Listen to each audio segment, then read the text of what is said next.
శాసనసభ ఎన్నికలు జరిగాయి. 2014లో జరిగినటువంటి శాసనసభ ఎన్నికల తరువాత 25 మంది ఎమ్మెల్యేలు పార్టీ మారారు, అధికార పార్టీలోకి చేరిపోయారు. 2018లో జరిగిన రెండోసారి శాసనసభ ఎన్నికల తరువాత 16 మంది శాసనసభ్యులు పార్టీ మారారు, అధికార పార్టీలో చేరిపోయారు.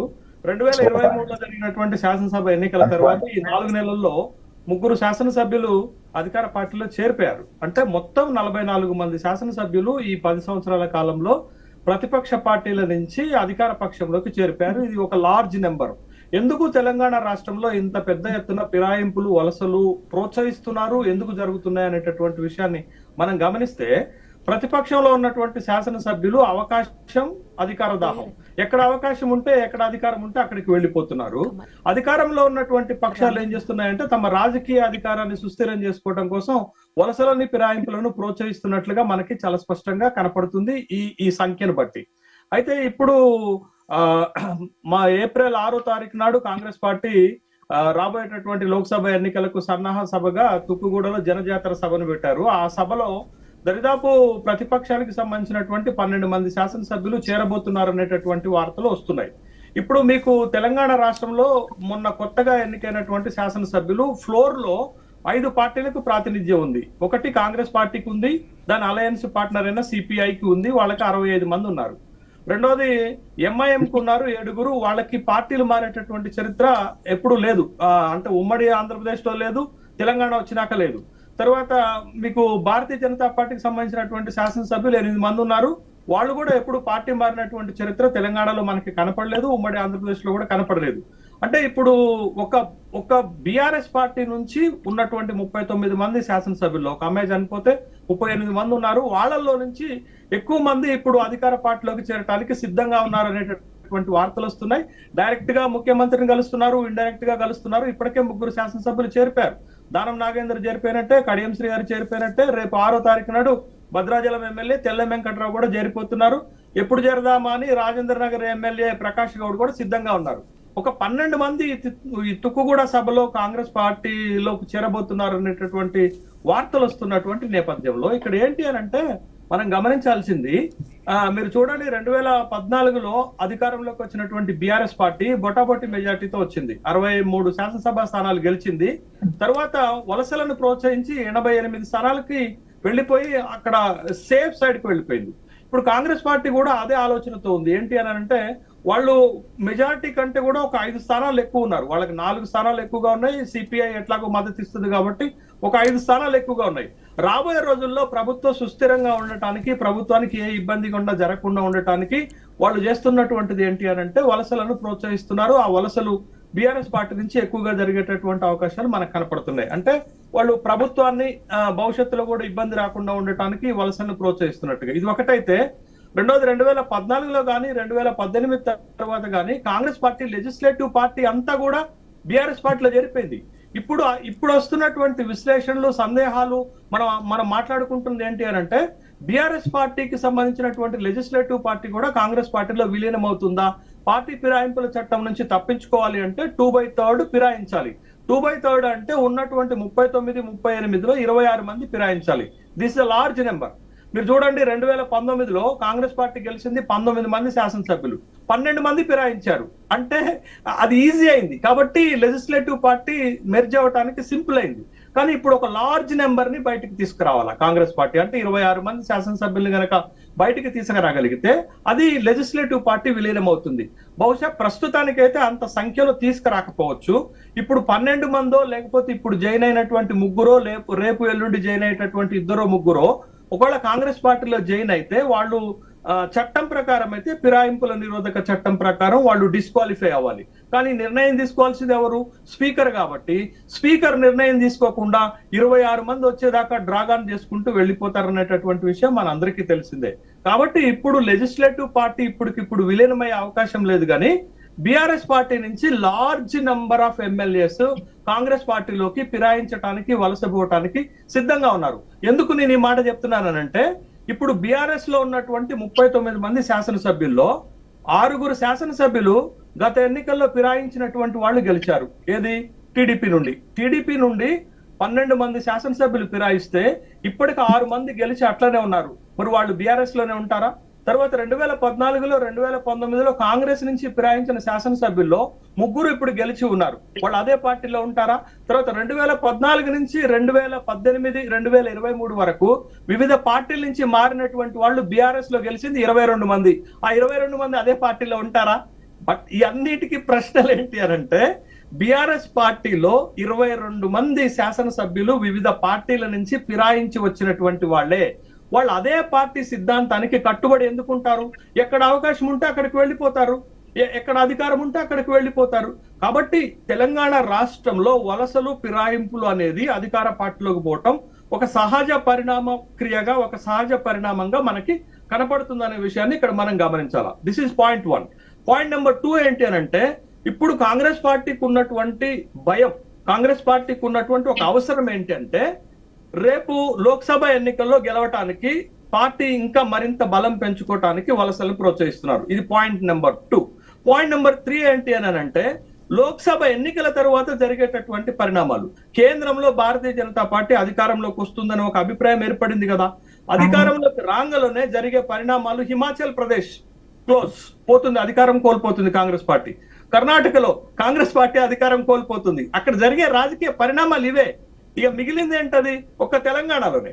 ఆ పరిస్థితి తెలంగాణలో ఉన్న కాంగ్రెస్ పార్టీకి రావద్దు అంటే, కాంగ్రెస్ పార్టీ ముందు జాగ్రత్తగా, ప్రీకాషన్ గా తన బలాన్ని శాసనసభలో పెంచుకోవటానికి బీఆర్ఎస్ పార్టీ నుంచి సాధ్యమైనంత మంది ఎమ్మెల్యేలను ఫిరాయింపు చేయడానికి ప్రయత్నం చేస్తుంది.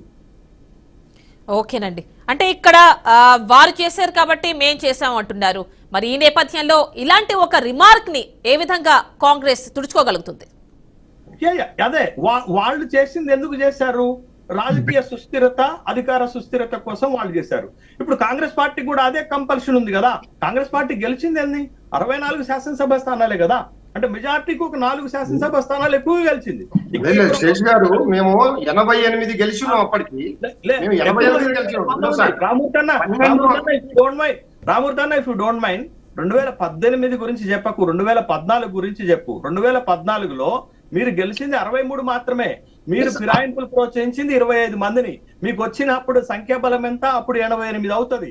అట్లా కాదు. ఇప్పుడు కాంగ్రెస్ పార్టీ కూడా రాజకీయ సుస్థిరత, అధికార సుస్థిరత కోసం ఖచ్చితంగా ఎప్పుడు గవర్నమెంట్ లో ఎప్పుడు 12 మంది కాంగ్రెస్ నుంచి వచ్చింది 2018లో. నేను అనేది అది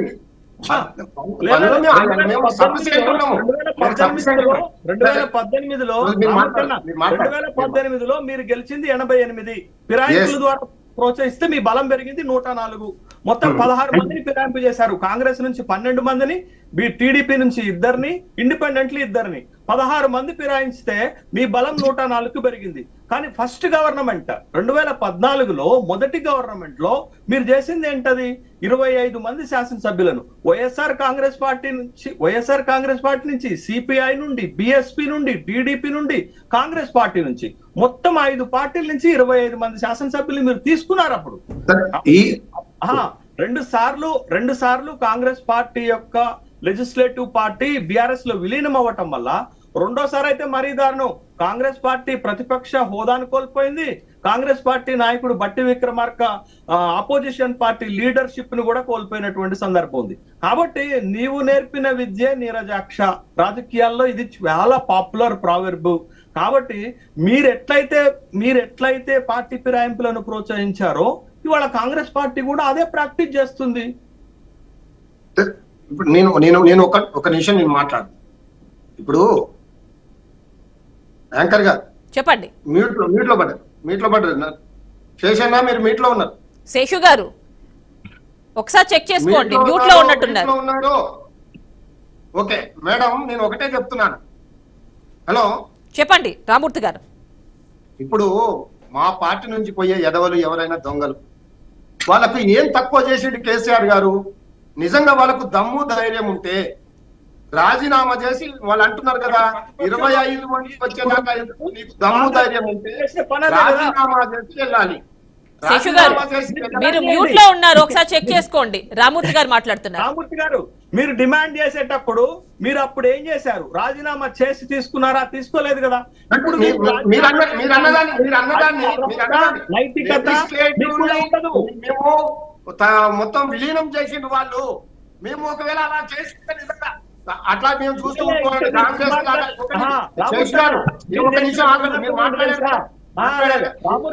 రామూర్తన్న మీరు చేసినటువంటి అనైతికత ఏంటి అనంటే, ఆ తలసాని శ్రీనివాస్ యాదవ్ గాని సబితా ఇంద్రారెడ్డికి గాని వాళ్ళు పార్టీలు మారొస్తే మంత్రి పదవులు కూడా ఇచ్చారు. తలసాని శ్రీనివాస్ యాదవ్ పార్టీ మారినప్పుడు ఖచ్చితంగా అతని పైన యాంటీ డిఫెక్షన్ లా వర్తిస్తుంది.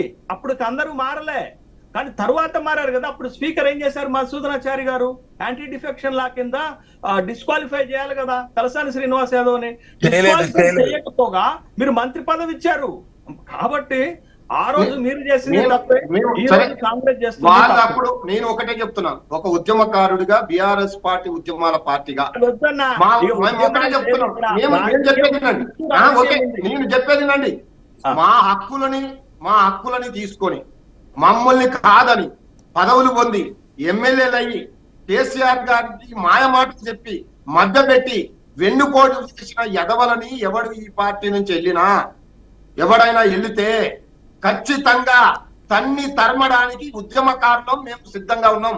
ఎందుకంటే మేము రాజకీయంగా ఆర్థికంగా మేము సర్వనాశనం అయినాం. వాళ్ళు పదవులు తీసుకున్నారు, వాళ్ళు మాయమాటలు చెప్పారు. ఇప్పుడు మేము పార్టీ నుంచి వెళ్ళిపోతాం, మాకు అధికారం లేదని చూస్తూ ఊరుకోవడానికి మేము కాంగ్రెస్ లాగా దత్తబలం కాదు. మేము ఉద్యమకారులం, ఒక్కొక్కరిని ఉరికించుకుంటాం. బీఆర్కే న్యూస్ సందర్భంగా ఈ వేదికగా నేను చెప్తున్నాను, ఒక ఉద్యమకారుడిగా బొమ్మ రామూర్తి ఒక ఉద్యమకారుడు. ఈ 23 సంవత్సరాలు అన్ని కోల్పోయాము, పదవులు కోల్పోయాం, వాళ్ళని ఎమ్మెల్యేలు చేసినాం, మంత్రులు చేసినాం, గొప్ప గొప్ప పదవులు ఇచ్చినాం. ఏం తక్కువ చేసినామంటే కేకేకి, ఏం తక్కువ చేసినామంటే రంజిత్ రెడ్డికి, ఏం తక్కువ చేసినామంటే కడియం శ్రీహరికి, ఏం తక్కువ చేసినామంటే మహేందర్ రెడ్డికి. వీళ్ళందరూ గొప్ప గొప్ప పదవులు ఈ పార్టీలో అనుభవించారు. కేసీఆర్ గారికి మాయమాటలు చెప్పి మభ్యపెట్టి కట్టప్ప రాజకీయాలు చేసిన ఈ ఎదవల్ని ఖచ్చితంగా తన్ని తరుపుతాం. రేపు గ్రామాలలో ఈ ఎన్నికలు స్టార్ట్ అవుతున్నాయి, ఉద్యమాలు కూడా స్టార్ట్ అవుతాయి. మా యొక్క ప్లాన్ మేము చేస్తున్నాం. కాబట్టి వీళ్ళని చూస్తూ ఊరుకోవడం, ఈ గవర్నమెంట్ ఏం చేసినా మాకు జైళ్లు దెబ్బలు జైల్లో ఉండడం మాకేం కొత్త ఏం కాదు. కాబట్టి ఎవరైతే మా పార్టీకి మోసం చేసి పోవాలని చూస్తున్నారో వాళ్ళని మాత్రం విడిచి వదిలిపెట్టాం. అందుకనే మీ ద్వారా బీఆర్కే న్యూస్ ద్వారా ఈ తెలంగాణ ప్రజలకు, ముఖ్యంగా మా పార్టీ ఎమ్మెల్యేలకు కూడా విజ్ఞప్తి చేస్తున్నాం. అయ్యా, మీరు పోతే పోండి, కానీ రాజీనామా చేసి పోండి.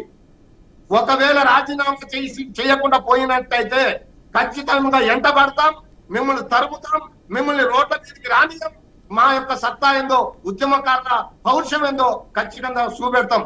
మీకు అధికారాలు కావాలి, మీకు అదే కావాలంటే మమ్మల్ని రామూర్తి గారు కదా, మేము రామూర్తి గారు కేసీఆర్ అపర చాణక్యుడు అంటూ ఉంటారు కదా, మరి అలాంటి వ్యక్తిని మోసం చేయగలరంటారా?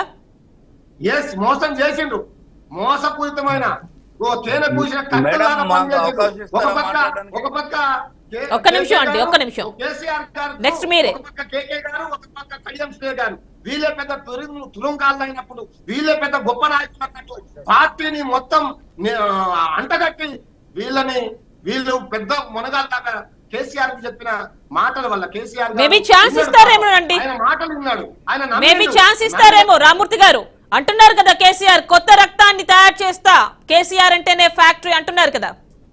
పెట్టాం మేము. ఓకేనండి, ఏమంటారు? ఓకేనండి, ఒక్కసారి ఏమంటారు? కేసీఆర్ చెప్తున్నారు కదండి, వీళ్ళంతా వెళ్ళిపోని నాకేం నష్టం లేదు, కొత్త రక్తాన్ని యువ రక్తాన్ని తయారు చేస్తా అని చెప్తున్నారు కదా. మేబీ ఛాన్సెస్ రావచ్చు. ఒక్క నిమిషం అండి, ఒక్క నిమిషం. బ్రహ్మాండమైన నాయకత్వం ఉన్నది. దాదాపు రామూర్తి గారు మిగిలిన వారితో కూడా మాట్లాడదాం.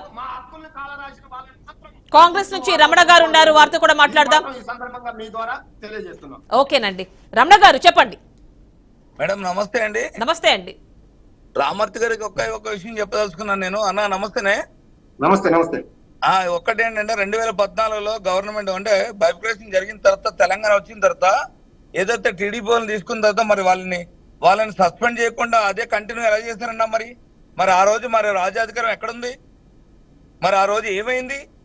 ఈ రోజు దానం నాగేంద్ర గారు వెళ్ళిపోతానో, లేకపోతే ఇంకా మహేందర్ రెడ్డి వెళ్ళిపోతానో, లేకపోతే ఇంకెవరో వెళ్ళిపోతే మన కడియం శ్రీ గారు వెళ్ళిపోతానో, మీరు పార్టీకి రాజీనామా చేసి మళ్ళీ ఇది చేసి రండి అని చెప్తున్నారు. మరి ఆ రోజు ఎందుకు వీళ్ళు తలసాని శ్రీనివాస్ యాదవ్ కానీ పార్టీ నుంచి వెళ్ళిపోతుంటే మీరు చేతగాని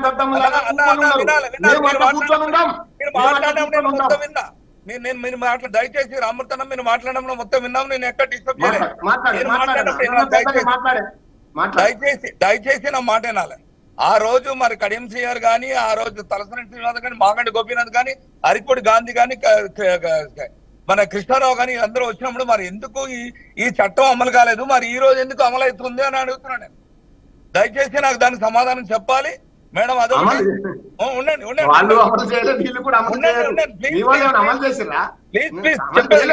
ప్లీజ్ చెప్పాను. ఈ రోజు కాంగ్రెస్ కి అభివృద్ధి చూసి కాంగ్రెస్ గత ఎన్ని 127 సంవత్సరాలు 130 సంవత్సరాలు పాలన చేసింది, 60 సంవత్సరాలు అధికారంలో ఉన్న పార్టీ జాతీయ పార్టీ. చెప్పేది మీరు మాట్లాడినప్పుడు నేను మాట్లాడలేదు. దయచేసి ప్లీజ్ నేను మాట్లాడి పూర్తి వినాలి. రామూర్తన నా పేరు ఎర్రవరకుందా, నా పూర్తి ప్లీజ్ వినాలి. దయచేసి మీరు ఎవరు ఇబ్బంది 160 సంవత్సరాలు పాలన చేసిన పార్టీ అంటే రాజీవ్ గాంధీ గారు కానీ, సోనియా గాంధీ గారు, ఇందిరమ్మ కానీ ఇంత ఉన్నతమైన పార్టీ ఉన్నప్పుడు దాన్ని మరి ఇంత ఈ రోజు 10 సంవత్సరాల దొరల పాలన బద్దలు కొట్టి మరి రేవంత్ అన్న అధికారంలోకి వచ్చాడు. అధికారంలోకి వచ్చిన తర్వాత మరి ఇంతమంది జాయిన్ అవుతున్నారంటే వాళ్ళ అభివృద్ధి చూసే వస్తున్నారు కదన్నా.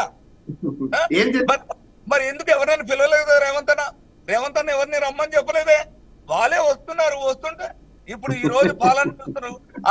ఆయన పాలన ఎంత సుప్రసిద్ధంగా ఉంది, ఎంత అభివృద్ధిగా ఉంది, ఎంత ఇదిగా ఉంది అని. ఒక్క చిన్న మాట కడియం కావ్య గారు వరంగల్ ఎంపీ అభ్యర్థి మా ఇంటికి వచ్చి మమ్మల్ని బతిమలు ఆడితే వచ్చామని అన్నారు. దానికి మీరు సమాధానం చెప్పండి మేడం. నేను మాట్లాడిన ఆయన రామూర్తన్న మాట్లాడినప్పుడు ఏమి నేను మాట్లాడలేదు. మధ్యలో నన్ను మాట్లాడడానికి అవకాశం ఇస్తే నేను మాట్లాడతా. మొత్తం విన్న తర్వాత అప్పుడు సమాధానం చెప్పండి దయచేసి.